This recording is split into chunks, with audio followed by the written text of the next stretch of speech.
The porch light still worked.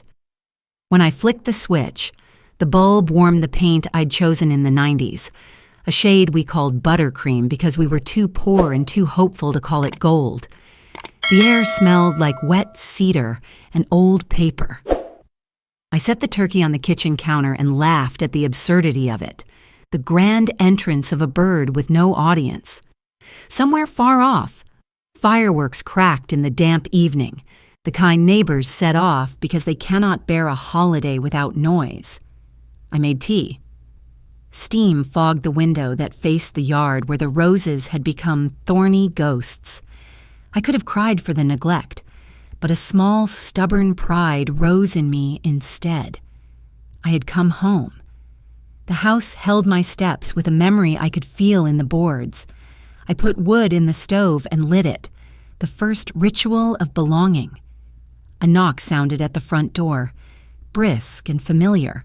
When I opened it, Eleanor Sanders stood framed in the porch light, cheeks red from the chill.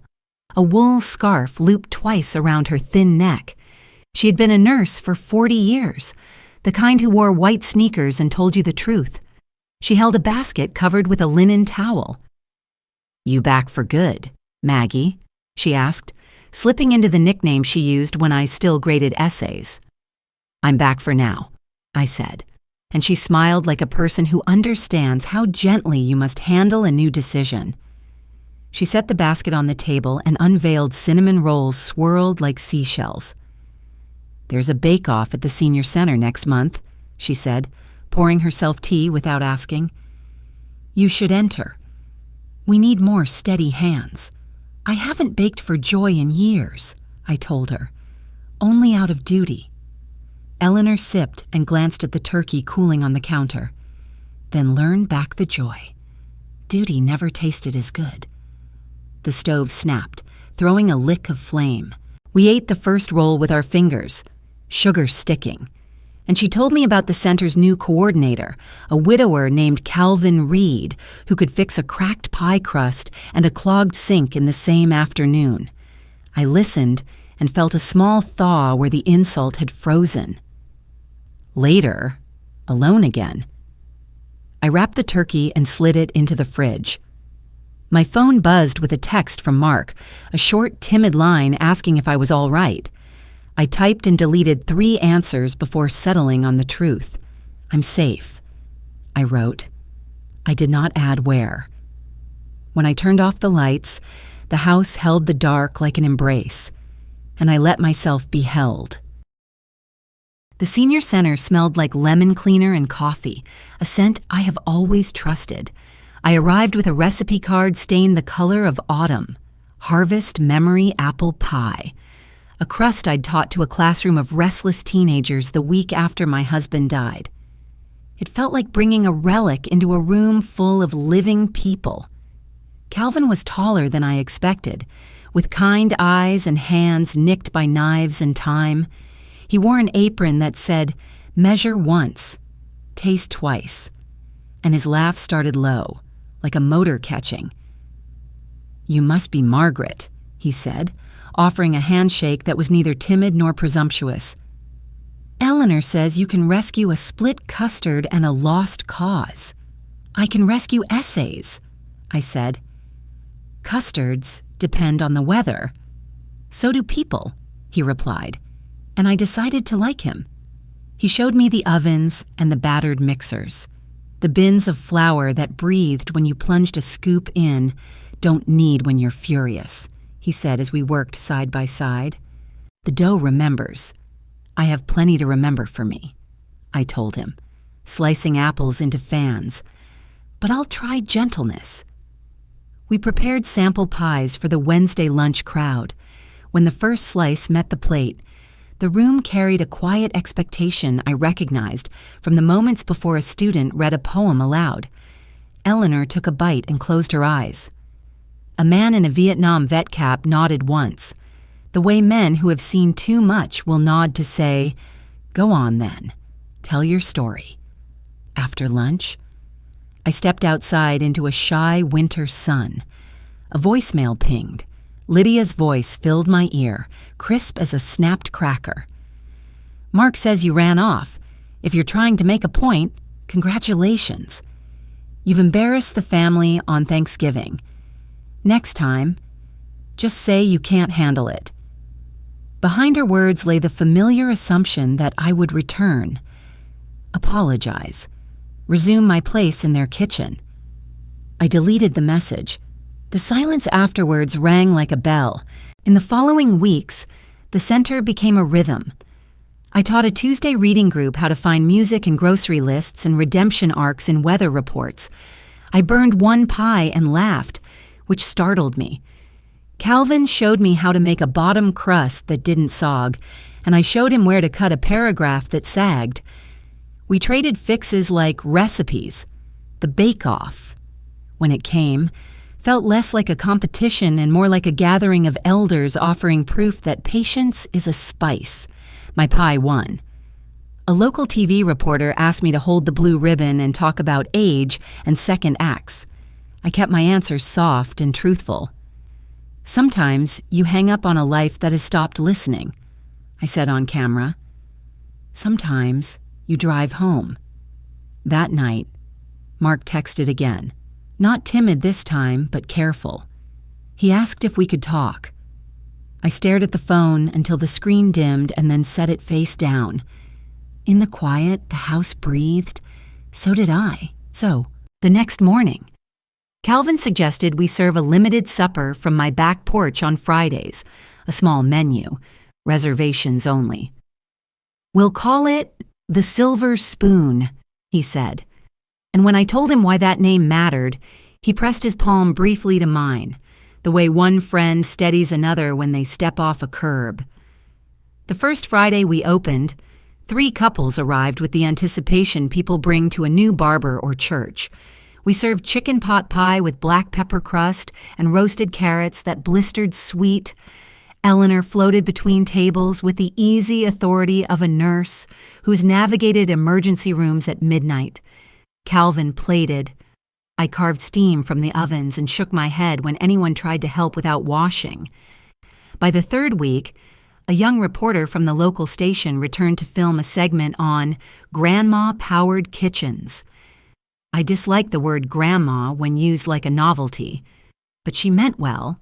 The camera loved the way the porch lights made our faces warm, the way laughter leaned against the screens. When the piece aired, reservations filled for a month and 2 days. We capped the guest list at 12 per night. I posted a sign out front that said, "No to-go orders, no shortcuts, no unkind remarks." It made people smile. It made me feel armored. On a rainy afternoon, as I labeled jars of apple butter, a knock cut through the hum of the fridge. I dried my hands and opened the door to find Mark on the step, shoulders wet, eyes rimmed with red. He smelled like coffee and damp wool, the scent of a boy who had once come home after football practice, too late for dinner. "Mom," he said, then stopped, as if the word itself weighed more than he could carry. He stepped inside when I moved back and stood staring at the table. I should have said something that day. I should have said it years ago. I poured coffee. He wrapped his hands around the mug and watched the steam. "Lydia is intense." He tried, finding the softest possible word and flinching at its inadequacy. "I wanted peace. I thought you could take it. You always have." "I can," I said, "but not anymore in silence." He nodded, a hard admission. "She wants to help you with the restaurant," he added. "She thinks you need managing." The corners of my mouth lifted, not unkindly. "I have nurses and veterans and a man who survived boot camp bred," I said. "We're managed." He laughed because he remembered I only joked when I had already decided. He looked around the kitchen like a traveler taking inventory of what is left after a storm. "Can I wash dishes on Fridays?" he asked. The question so earnest I had to look away to keep from crying. "You can wash dishes tonight," I said. And we started there, with plates and hot water and the simple relief of doing something right. Word spreads in small towns the way steam does, quietly and into everything. 2 weeks after Mark's visit, Lydia arrived with a smile that showed too many teeth and a coat that cost as much as my first car. She didn't knock so much as announce herself with the confident rhythm of someone who has never been denied entry. When I opened the door, the scent of her perfume drifted in before her, sharp and expensive, like citrus poured over ice. "This could be bigger," she said, brushing past me into the kitchen, her heels clicking on the linoleum as if keeping score. "Chain of 3 in a year. We'll need your signature on some things." "We?" I asked, wiping my hands on a towel. "Mark and I," she replied, pronouncing his name like a brand she owned. "You're getting older. Money needs supervision. Estates get complicated." She circled the room as if appraising it, trailing manicured fingers along the counter that Calvin had sanded smooth last week. "You could franchise this place, you know. Sell the recipe. Cash out before things decline." I reached for the kettle, more for grounding than tea. "You've thought this through." "I'm trying to protect the family," she said, dialing her voice to saintly concern. "Then you'll appreciate that I did the same." I placed a folder on the table and opened it so the brass clip gleamed under the light. "This is my updated will. Witnessed, notarized, properly dull." Her eyes flicked over the first page, lips tightening as she read, 60% of profits to the Oak Ridge Senior Center, 30 to a scholarship fund in Ethan's name, 10 kept for my care. The house remained mine until I chose otherwise. Afterward, it would serve as a community kitchen. "You can't be serious," she said, a tremor breaking through the gloss. "We'll contest this." I slid a second envelope forward. "That's from Dr. Peterson. Capacity evaluation. Dated last month. Clear judgment. Intact memory. Delightful stubbornness." Her jaw shifted. "Paper doesn't prove sanity." "No," I said. "Behavior does." The kettle began to whistle. I turned down the flame and poured the water into 2 mugs out of habit. "Sugar?" I asked. She didn't answer. "Listen, Margaret," she tried again, voice sharpening. "I'm only thinking ahead. What if something happens to you? What if you fall? You'd want Mark and me to be prepared." I tapped my phone. Preparedness is good. I pressed play on a saved voicemail, her own voice from the week after Thanksgiving. "She's slipping. Once we control the accounts, we can phase her out." The recording ended with laughter that no longer sounded confident. The silence that followed was thick enough to spread with a knife. Lydia's hands tightened on the edge of the table until the diamond of her ring caught light. "I'm not here to punish you," I said quietly, "but I won't be managed. Not again. You may come to dinner. You may help if you can be kind. You may be Ethan's mother and Mark's wife if you remember those titles are verbs, not crowns." Her nostrils flared. "You'll regret this," she said, gathering her purse. I already regretted staying quiet. I answered. At the door she hesitated, rain stippling her coat. She turned as if to speak, then stopped when she saw I hadn't moved. The air between us felt newly measured, 2 women finally aware of where the boundaries lay. She stepped into the gray afternoon, heels clicking down the walk until the sound thinned into rain. I closed the door, turned the lock, and let the whistle of the cooling kettle fill the room. For the first time since Thanksgiving, the house sounded entirely mine. Winter folded the town into itself, the streets narrowed by snowbanks and the windows dressed in condensation. The silver spoon glowed like an ember in the dark, a single square of light on a block of sleeping houses. On a Wednesday evening in January, after the last table left and Calvin had gone to salt the steps, a soft knock came at the door. It wasn't the firm rap of a delivery or the quick double tap of Eleanor's visits. It was tentative, almost shy. When I opened the door, Lydia stood there, her posture held together by pride more than warmth. A thin layer of snow dusted her hair. The ends of her scarf clung to her coat like frozen ribbon. In her hands, she carried a bouquet of sunflowers wrapped in butcher paper. Their bright faces looked absurd against the frost, the kind of bold mistake that makes you forgive someone for trying. She didn't ask to come in. "These are for you," she said, her voice smaller than I remembered, like she was speaking through winter itself. I took them, not out of habit, but intention. "They're beautiful." She nodded once, eyes fixed somewhere near the porch railing. "I thought they'd do better with you." The pause that followed was long enough to hold an apology, but too fragile to open it. "Thank you," I said, and the words felt clean. She hesitated, searching for a sentence that would change history, then gave up. "Tell Ethan I'll call tomorrow," she murmured. "I will." She turned and walked down the path, boots sinking into the snow with a rhythm that seemed to match my own heartbeat. I watched her until the street lamp swallowed her figure. When I stepped back inside, I placed the flowers in a mason jar filled with warm water. Their scent filled the kitchen, sweet and reckless, like July had lost its way and stumbled into January. Mark came in from the back, carrying a dish rag and humming the old hymn his father used to sing under his breath. He saw the jar and raised an eyebrow. "Those from who I think they're from?" "Yes," I said. He nodded, neither pleased nor bitter, just thoughtful.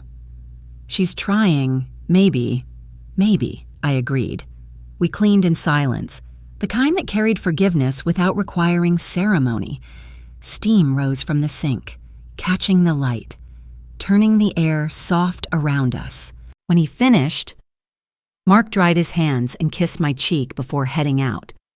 It was the first time in years he'd done that without prompting.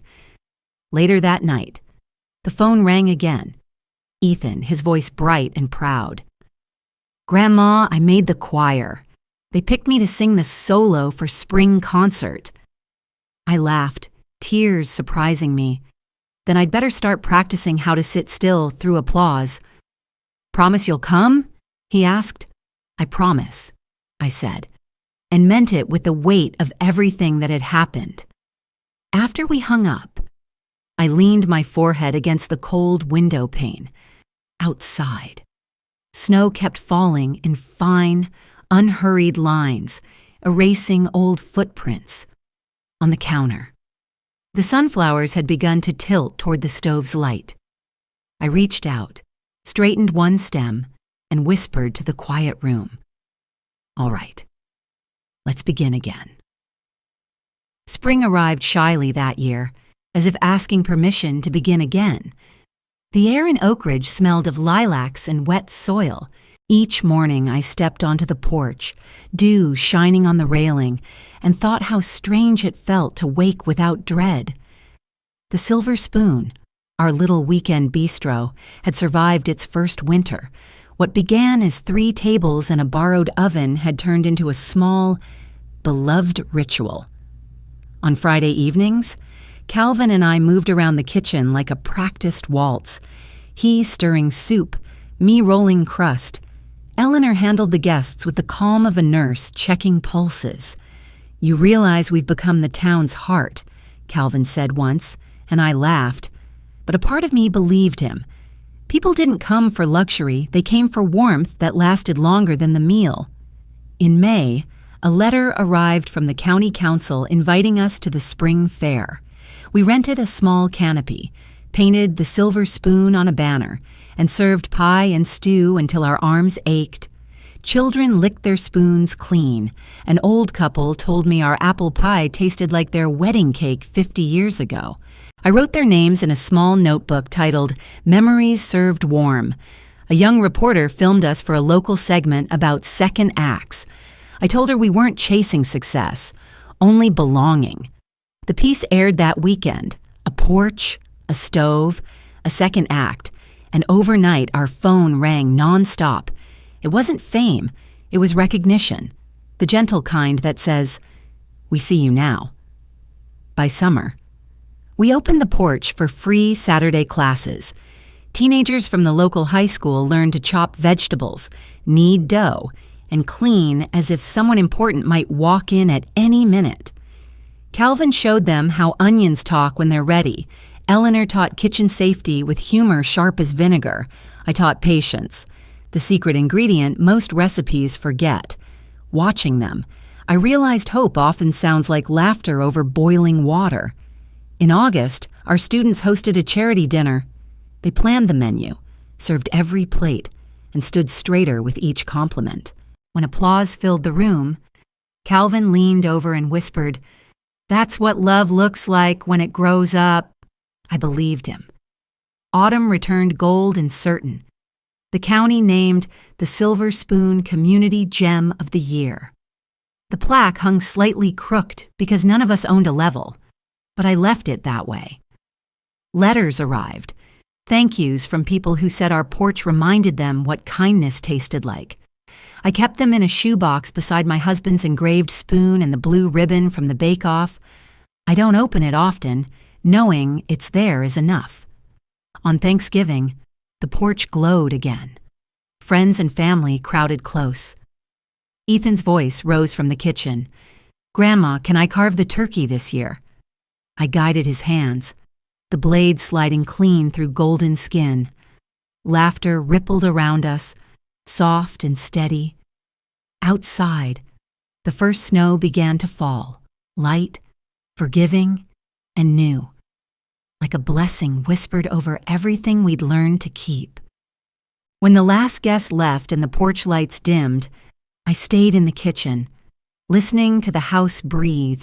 The air still smelled of roasted herbs and sugar, candle wax cooled in shallow pools, tiny halos fading into smoke. Outside, snow covered the yard, soft and sure, wiping away the day's footprints as if the world were starting fresh. I leaned against the counter and let the quiet settle. Peace isn't loud, it arrives slowly, like a kettle reaching a gentle boil. A year ago, I sat in traffic with rain blurring my view. Lydia's voice sharp in my ear. I had turned the car around and, without knowing it, turned my life around too. For years I'd lived as someone's helper, someone's silence. Now I was simply Margaret Doyle, and that was finally enough. Getting older hasn't made me weaker, it's made me deliberate. I've learned the power of a pause, the grace in saying no, the difference between kindness and surrender. Forgiveness, I've found, isn't approval, it's release. I forgive so I can travel light. The hurt remains, but it no longer runs the kitchen. When you live to be loved, you become smaller with every compromise. When you live to love what's true in you, you grow into your own measure. I've come to love small things, sunflowers leaning toward the window, the hiss of onions hitting butter, Ethan's laugh echoing down the hall. These are my prayers, simple and daily. My boundaries are doors, not walls. Those who knock with care may enter. Those who pound will wait outside. I owe no one the comfort of my silence anymore. Before bed, I opened the drawer and lifted the velvet pouch. Inside lay the silver spoon my husband engraved years ago. For Maggie, who stirs hearts. I traced the letters and smiled. I'm still stirring. I thought, just in a different kitchen. I slipped the spoon back into its pouch, turned off the light, and glanced once more at the empty porch. Tomorrow it would fill again, with laughter, with stories, with people learning to be kind.